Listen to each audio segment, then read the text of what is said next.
Welcome back to another episode of Insurance Icons, where we sit with the biggest, best, and brightest in the insurance industry and uncover the secrets that led to some of their successes. Today, I have none other than the legendary master of renewals himself, Mr. Tommy Vena, sitting with me today. And we're going to dive deep into a little bit of his story and have a little bit of fun and also get some insights and some tricks on how you guys can get some success in the industry as well. How you doing today, Tommy? What's up, Pete? Good to see you, man. Mr. Vena himself, my man. How's everything been? How is the insurance industry treating you? Unbelievable. Just so glad that I made that career decision when I did, and that my dad kind of directed me into the financial services industry. I'd say, geez, going on 19 years now. 19 years ago, I was 21 years old, graduating college, didn't know what I was going to do, really. Thought I knew, thought it was going to be easy, to go out there and find like a career where it pays you, $100,000. I'm like, I graduated college. Where's all those $100,000 a year opportunities? And I come to find out pretty quick that they weren't really out there. And, you had to find a career that it was actually possible to do that. And I wanted to get into sales.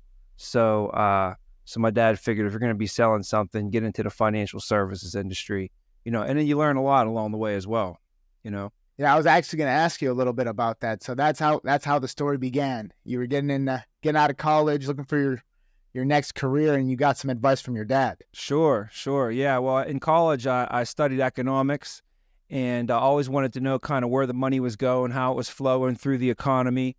And I really took up real estate, actually. My dad owned a mortgage company, so I figured that, he could do the mortgages, and if I could get into selling the homes, he could do the mortgages. It could be a great combination, working in the same industry, helping people secure the American dream. The white picket fence is what they said, that American dream, owning your own home, having your own property. And so that was my dream. I wanted to do that. I graduated in college, got my real estate license. I was going to work with Coldwell Banker. Did my two-week course, and then went and took my courses for the general and then the state test. And within about a few days of passing the test, my dad pulled me aside and kind of said, hey, there's no residual income in selling real estate.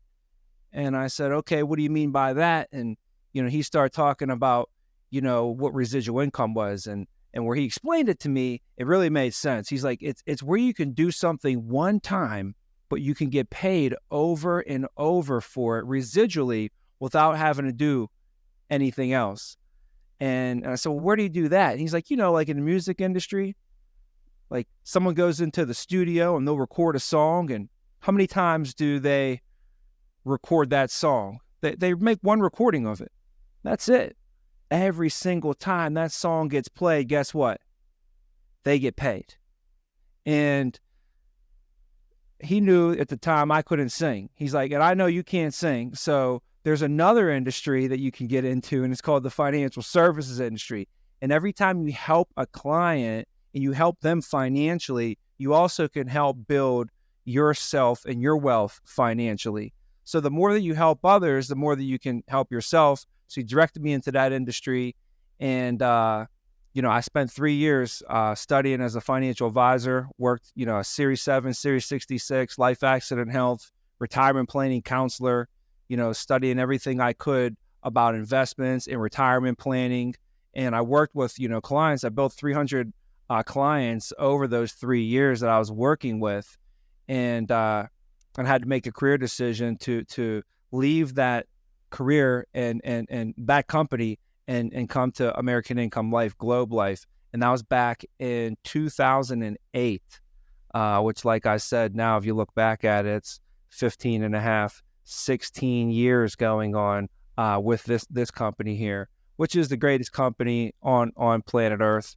American Income Life, Globe Life, it's the greatest company on Earth. It's the largest life insurance company on Earth. Bernard Rappaport founded American Income, and he's done a phenomenal job with setting the company up with great roots and a phenomenal foundation for us now to continue to, make sure that we carry on the torch and continue to make the company great and evolve as we have, to really what we are today, which is the force, that the company is. I think, over the last few years, the company's just been posting on fire, double-digit growth left and right, coming off a big month last month as well. So, yeah, for sure. So, Tommy, obviously, you've built this huge organization at this point, but let's take you back to when you were still in the sales role in this deal. Tell me about one of the most memorable sales you ever had, and what makes it so memorable. Oh man, so you want to talk about one of the most memorable sales, and it's so funny because there's so many. There are so many. I can't really even pick just one. It's so hard to pick one over another. Some of them are more meaningful to me because I had to work extra hard to make them happen. Some of them are more meaningful to me because of the circumstances in which they happen. Some of them, it feels like it was almost it was almost like meant to be, right? It's like for some reason I was the one that was calling on that person. And for some reason, I was the one that was able to make it to them at that day, at that time. And they were receptive enough to the way I delivered the message. And because of all those circumstances, because of the way the universe was spinning and turning and everything happened, I was able to protect that family. And I look back at the butterfly effect almost that kind of connected all those dots, if you know what I mean. So there's a lot of those clients out there that they never would have had the opportunity to be protected, to have access to the life insurance and to have their families protected if it wasn't through a lot of certain circumstances. And a lot of those circumstances were forced upon by myself and my team, because when you sell life insurance, it typically doesn't happen on accident. It's something that is intentional. Somebody intentionally made moves to make that happen, to make sure another family got protected from one way or another. So, what was my most memorable client, man? I've met with clients, on Sunday that I know nobody else would have been out there on a Sunday, but it was me. And I thought, wow, if it wasn't for me going out of my way on a Sunday, probably wouldn't have this certain family right here protected. I was able to use my knowledge and skills in all the years and ability of working in the financial services industry and knowledge of life insurance to help clients get life insurance that I know that if they met with anybody else, they probably wouldn't have been able to get that coverage, just because of, I would say the experience that I had allowed me to be creative enough to come up with solutions for that family and to frame it in a way to make them understand it so that they actually purchased the coverage that they much desperately needed for their family. One that stands out though, you want me to give you one? I'll give you one. I met with a guy on a Sunday. Speaking of Sundays, I met with this gentleman on a Sunday, nice gentleman, got him with a basic coverage, basic policy. He didn't have anything, and he needed something, but he didn't have anything. So could you imagine that? This gentleman, I believe he was like 60-some years old, 60-year-old gentleman. He had no life insurance. So when he passed away, right now his family was set up to have to come completely out of pocket for all funeral and final expenses. That's what the circumstances were. I drove out there on a Sunday. I was able to meet with him. They say make a friend, make a sale. Me and this guy made a great connection. He was a good, down-to-earth guy, just needed someone there to care enough to educate him. And I was able to do that. He was able to get the life insurance, right? And then here's the nice thing about it. That's when I was at the beginning of my career doing whatever it takes to make it happen. Well, a few years later, now I'm in management. One of my agents gets an opportunity to go visit with him and his daughter as a follow-up appointment. And now he ends up enrolling the daughter into some life insurance and gets him some additional coverage. So not only did I help him, but I also helped one of my agents use that as an opportunity to help the family out even more. And now the daughter had coverage. And then sadly enough, though, it did sure enough happen that a few years later, that gentleman did pass away. And, we were able to obviously be there for the family. The company pays out claims, immediately, and we took care of that. But I just think back that daughter now has the peace of mind to know that her funeral and final expenses for her father was taken care of, and she didn't have to worry about coming out of pocket because he was able to handle that proactively. None of that would have happened, though, if someone didn't make the sacrifice to drive out there on a Sunday, and do that type of stuff. So, it's kind of like, do more right now than what you're paid for. And then later on, you'll be paid more for what you do. And I always try to go the extra mile. So all those little things, but man, you want stories? How much time you got? Yeah, right. Let me just ask you one more, just because I'm curious, actually. You started selling when it was in person, right? Before everything switched over to being virtual like it is nowadays. What's one of the craziest or like funniest experiences you ever had, like going to a member's house, when you were selling in the field? So, you got to think, we went virtual in 2020. I started with the company in 2008. So I was in the field, we were doing it for 12 years before we went virtual. So I have 12 years of experiences that I have had personally, but I've also, coached and trained hundreds and thousands of people to make hundreds of thousands of sales. So we've met with hundreds of thousands of clients over the last 12 years. I can't begin to tell you some of the stories that we've had from just meeting with people in their homes. I mean, you think about it, you're meeting with people in their homes. And, some people live a crazy lifestyle, right? And that's the most beautiful thing about it.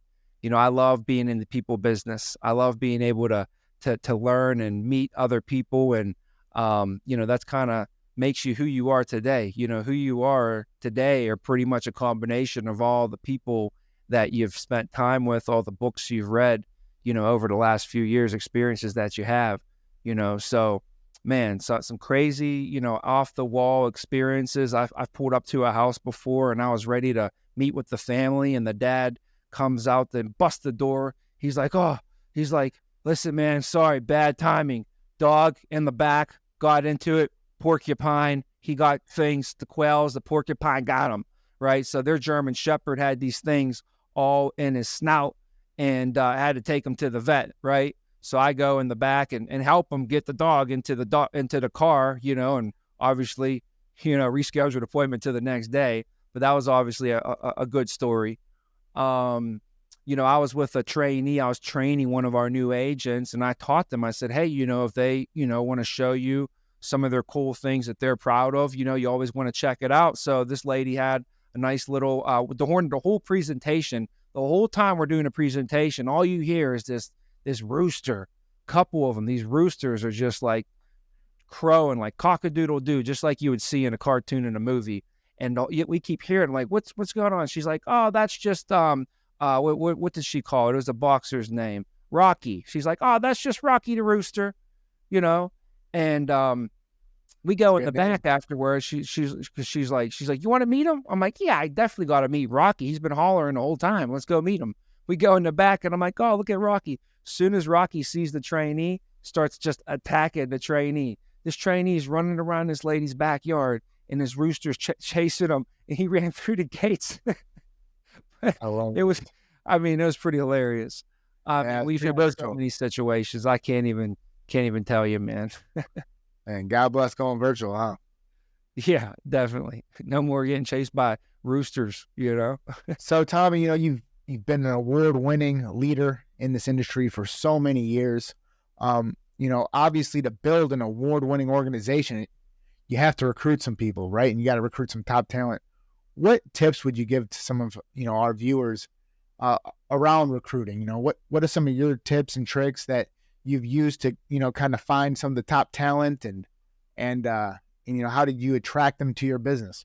Yeah, great question. You're not going to be able to find something if you don't know what it looks like. If I told you, you got to go hunt and catch a certain animal, a fox, and so you got to go catch a fox.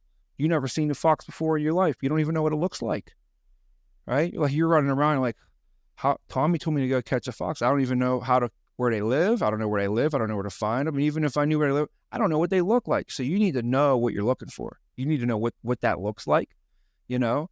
And obviously, you know, in our business, we're in sales, right?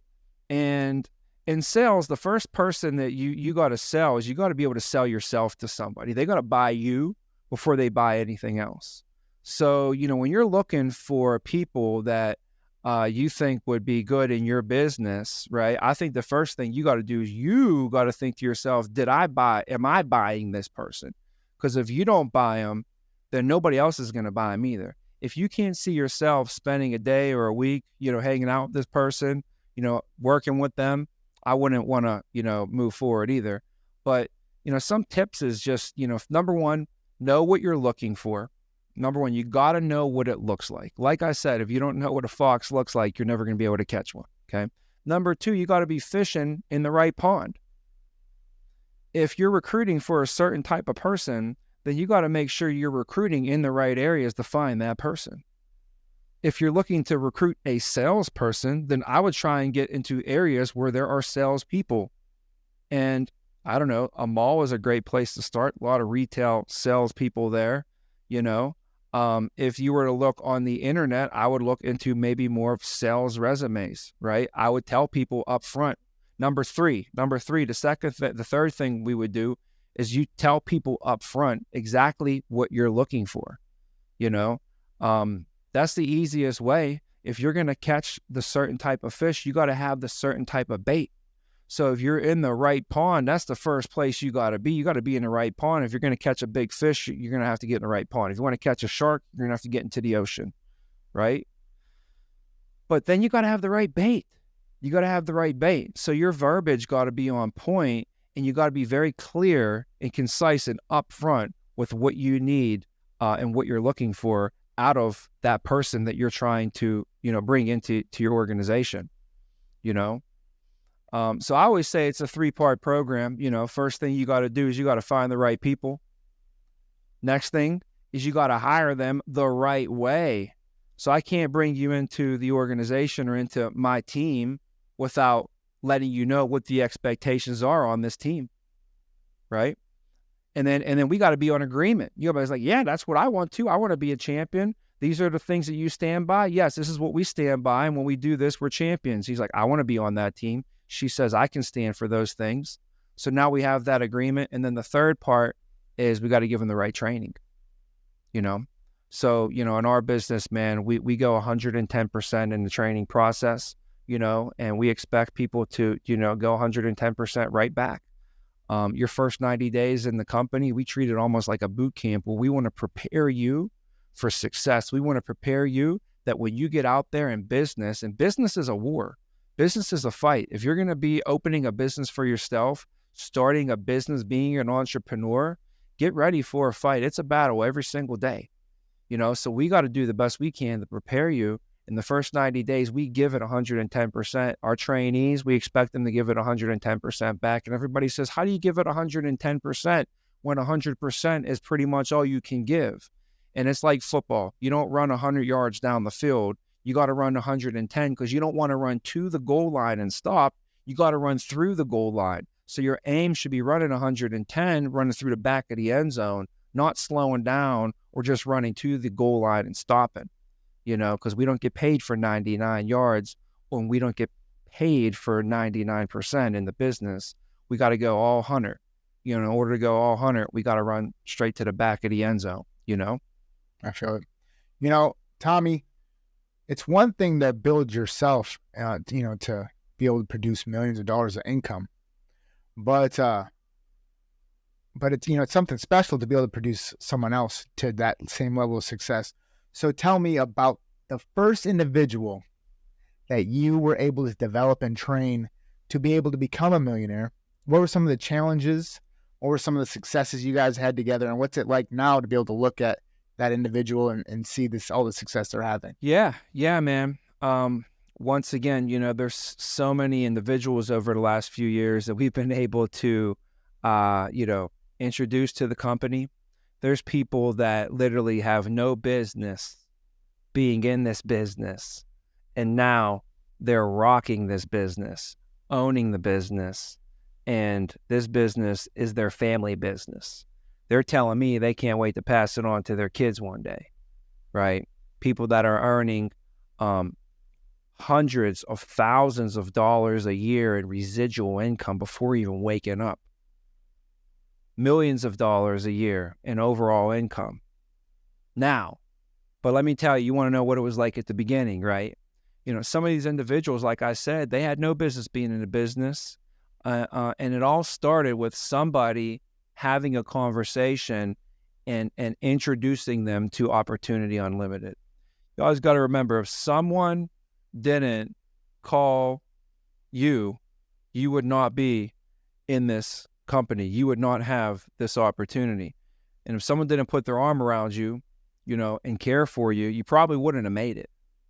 So, you know, I look at back and there's so many people that came into the business and like I said, if it wasn't for the team, you know, because it takes a village to raise a child, you know, and every big bad lion you see here today in the company, they were all a little cub as well, just vulnerable as everybody else was at the beginning of their career. You know, but what I've seen them do is stick it through. You know, the reason why those people are here is today is not, I don't even say anything special that I have done. You know, I just try to facilitate an opportunity for people to flourish and do the best that they can do, you know, and continue to, you know, make that opportunity better and better and better.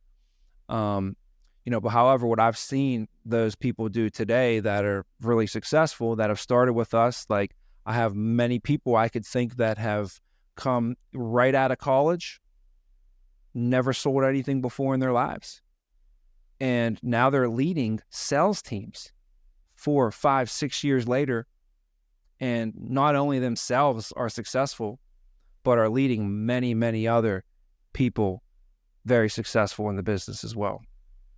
What's nice is about it for me is I wanted to get to the top at first so that I can secure my family, so that I can be successful. And once I got to the top, I realized that it's only lonely at the top if you haven't brought enough people with you. So that's when I made sure that I went back down and brought more people to the top of the mountain so they could enjoy the view too. And, you know, their next goal was to do the same. And then they reached down and bring more people up, right? And once we had a clear path to the top, you know, we just kept duplicating and over doing that same process, developing and duplicating our leaders, you know. You could have like three things. You could develop people, and if you develop them enough, you could basically duplicate yourself and duplicate the skills necessary in them to be successful. And then at that point, now you could essentially delegate that task. You could delegate that operation to that person, and that's how you can grow and expand and scale your business through the 3 Ds. You develop, you duplicate, and then you can delegate and expand. So, you know, Tommy, obviously, like we said, you know, you've been very successful in this industry. How long did it take you to have your first year where you made $1 million in income? And what did you spend that $1 million on? Give me a breakdown.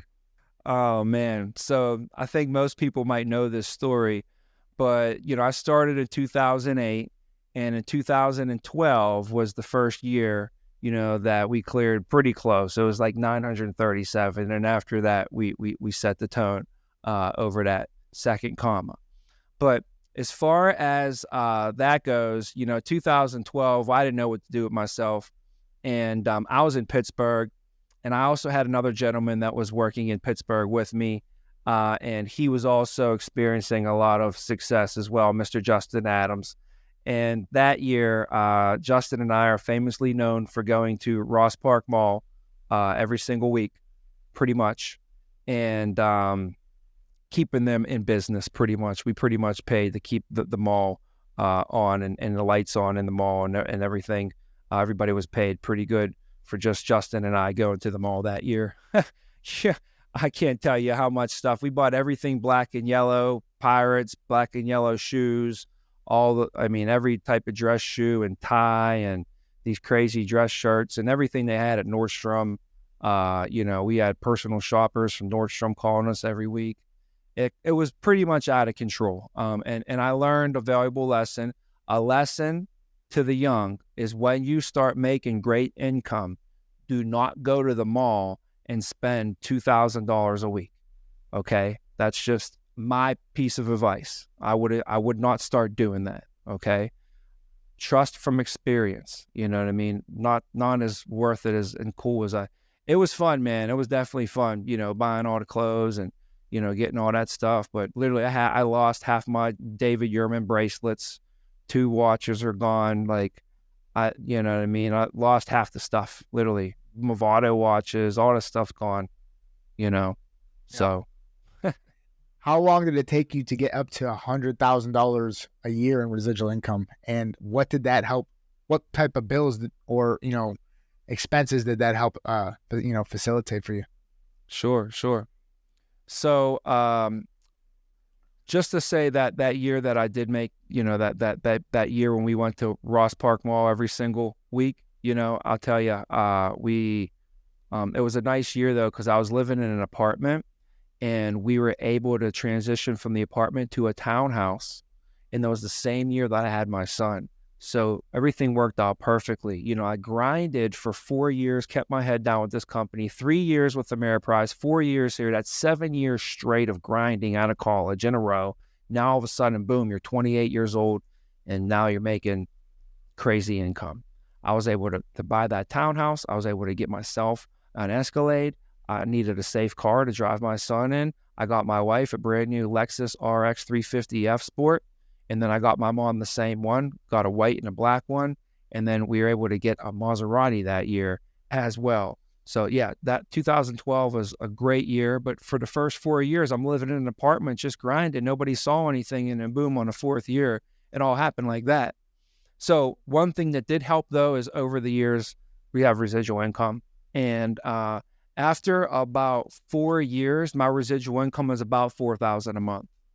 And right around 7 years, it was right around $10,000 a month. So about 7 years with the company, it started to really kick in. I started receiving this residual income on a monthly basis of, $10,000 a month, right? And then from there, it just grew. I mean, from 7 years to 10 years went by, and 10 years is the magic number. You're 100% vested with the company. It's right around $18,000 a month. I could have walked away after 10 years. They would pay me $18,000 a month. But 2 more years went by. 12 years in the business was up to $22,000 a month in the residual income side of things. Mm. Pretty nuts. Talking, about, cars and residual income, let's talk a little bit about some of the experiences that you've had. Where have you, been able to travel just off of work trips? I see you guys go on all these trips all the time. Like, how many different countries have you been to? How many different, and what was maybe your top 3, favorite spots that the company sent you on? Yeah. Well, whether it was the company sending us on a trip or me just going on a trip, I felt like the company was sending me on a trip anyways, because they're pretty much paying all this residual income. But the best vacations are what they're called paid-cations. And those are the ones where they're already paid for by someone else. And man, it's not like they're sending us to the Motel 6. I'll tell you that for sure. They're putting us at the best of the best places and resorts I never even heard of, because, when you don't come from a lot of money, you don't even think to look in these places. But we got some, some amazing trips. It all started with the first convention that the company sent us on was Beverly Hills back in 2009. And then from there, we went to San Diego. San Francisco is actually where I got engaged, where me and Jess got engaged, was in San Francisco at a convention. We were on stage in New Orleans, Miami, Punta Cana, Puerto Rico was pretty awesome. New York City was great. man, where else did they send? Oh, Cancun. We've been to Cancun 2 or 3 times. Las Vegas 2 or 3 times as well. The Bahamas. I mean, we've been to the Bahamas a couple of times. Where else the company send us, man? We've been to Texas. Obviously, if you ever go down to Texas to our home office, I mean, they treat you like gold. You get to go to the Globe Life Field where the Texas Rangers play, walking on the field. You get to go where the Dallas Cowboys play at AT&T. You got the suite. You get to walk on the field. They got the barbecue and the pre-games going on. If you get to catch a ball game down there, they put you at Live by Lowe's. I mean, I'm talking about going to Texas, but I'll tell you what, I never had more fun going down to Texas, man. Home office, they really do it right. Globe Life, I mean, it's first class the whole entire time, and we're really excited. This time we're going to Hawaii here in May. We have I've been to Napa Valley for the Executive Council. We went to California, right where Pebble Beach is. Stayed at Pebble Beach for another Executive Council. Puerto Vallarta. What's that place? Cabo. Been to Cabo. Stayed at the Nobu Hotel at the Cabo, right on the water there. We've been across to send us. I went on a Mediterranean cruise. I mean, we were in freaking Spain. So we were in Barcelona. We were in Mallorca, France, Italy, Sicily, Monte Carlo. What is that place? Versailles. I mean, I could just keep going on all the place. I never needed a passport till I came to American Income. So those are all the places we've been. Favorite though is Italy, without a doubt. That's nuts. You definitely had some experiences. That's without a doubt. So Tommy built this huge deal, had a lot of success. You've had to have some troubles with some of the people that came through your deal, right? So walk me through a little bit about development, right? How do you develop an individual that's struggling? How do you develop an individual maybe that has a bad attitude and that needs some real hard coaching? And how do you develop yourself personally in an ever-changing world where we have technology making such a bigger impact in how we operate our businesses, and also just making sure that our knowledge base, being able to constantly improve our coaching ourselves? Like what type of podcasts you listen to, books you're reading, or where do you get the knowledge from to constantly improve yourself? Yeah, so I think how do I help someone else is by helping myself, because I can't give what I don't have. So that's the first thing, is you can't pour from an empty cup as a leader. You're going to be pouring into others on a day-to-day basis. So you asked me 2 things. You said, hey, how do you help someone develop, and if they're struggling, and then how do you constantly make sure you're developing? And I think that's the answer to the way I'm able to help others develop is because I'm always making sure that there's some sort of development here. I feel that there's always a better way to do things, so I'm never accepting the standard of what I'm doing right now, because I know there's definitely a better way. Someone out there is doing something very similar, and they're trying to get the same result that I'm doing, but they're probably doing it better and getting a better result, So if I could try and always make those small little improvements, whether it's a gradual change and improvement or just a small step in the right direction, or righting the ship a little bit more, 1 degree here, 1 degree there, every day, it helps keep me staying in line and never really getting too far off track. I think if you don't focus on it, you can get pretty far off track, and then you're going to have to spend a lot of time getting all the way back on track. So staying consistent and staying constantly focused on staying focused. You got to stay focused on staying on track, and keeping the things in front of you that are important. So I'm doing that. And then what allows me to do when I meet with somebody who's struggling, my aim is to simplify the problem. That's my aim. Because at the end of our conversation, if I give you 47 different things that you need to do, you're not even going to know where to start, right?